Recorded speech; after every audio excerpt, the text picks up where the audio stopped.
Selamat bertemu kembali Bapak Ibu Saudara semua dalam renungan hari ini. Semoga tubuh dan jiwa Bapak Ibu Saudara-saudara dalam keadaan baik-baik saja.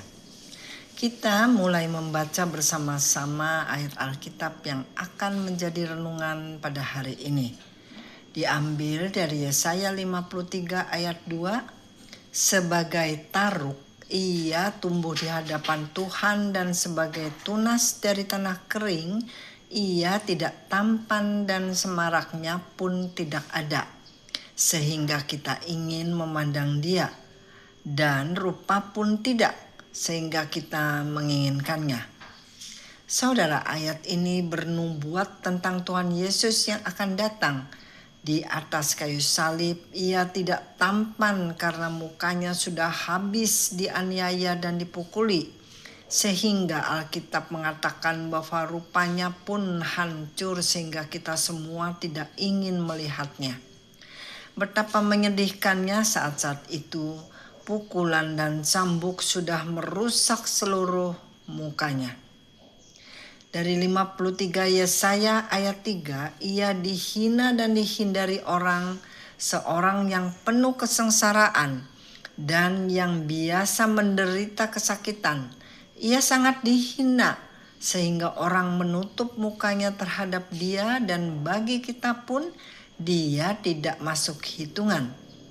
Saudara, Yesus telah dihina dan tampak sangat sengsara sehingga penampilannya dihindari oleh orang-orang. Dia juga menderita kesakitan sehingga orang-orang tidak ingin melihatnya. Tanpa sadar, kita pun termasuk orang-orang yang mengabaikan dia karena keberadaannya tidak membanggakan sebagian manusia. Dari Yesaya 53 ayat 4, tetapi sesungguhnya penyakit kitalah yang ditanggungnya dan kesengsaraan kita yang dipikulnya. Padahal kita mengira dia kena tulah, dipukul dan ditindas Allah. Saudara, penyakit yang seharusnya diderita oleh kita telah ditanggung oleh Tuhan Yesus. Kesengsaraan kita karena tulah, tindasan dan pukulan oleh Allah Bapa telah dipikul oleh Tuhan Yesus. Betapa kita berterima kasih oleh karenanya. Yesaya 53 ayat 5. Tetapi dia tertikam oleh karena pemberontakan kita, dia diremukan oleh karena kejahatan kita. Ganjaran yang mendatangkan keselamatan bagi kita ditimpakan kepadanya, dan oleh bilur-bilurnya kita menjadi sembuh. Saudara, tikaman dan ganjaran telah meremukan dia, yang disebabkan oleh karena pemberontakan kita yang jahat.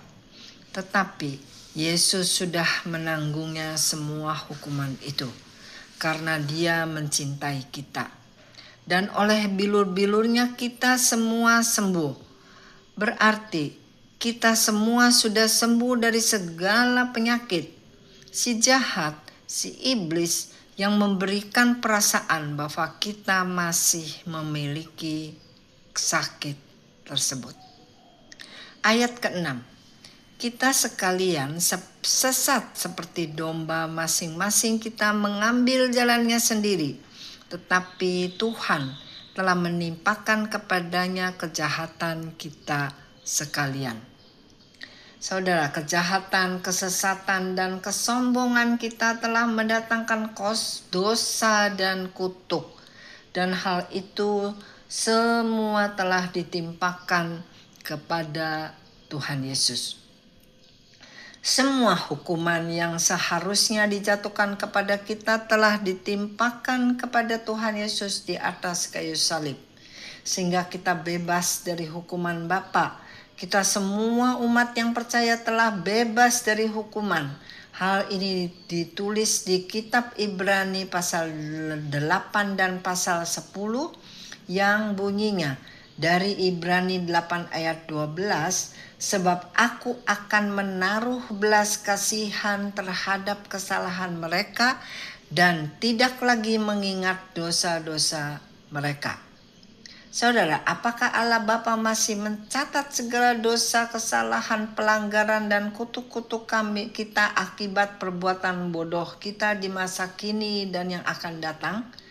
Jawabnya tidak. Tidak diingat-ingat lagi.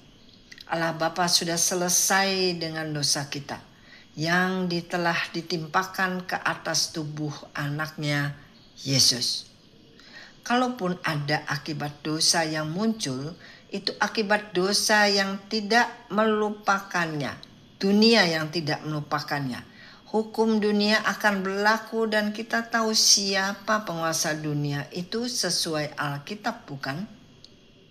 Demikianlah renungan pada hari ini. Salam kasih karunia dan damai sejahtera dari Tuhan Yesus bagi kita semua. Amin. Haleluya.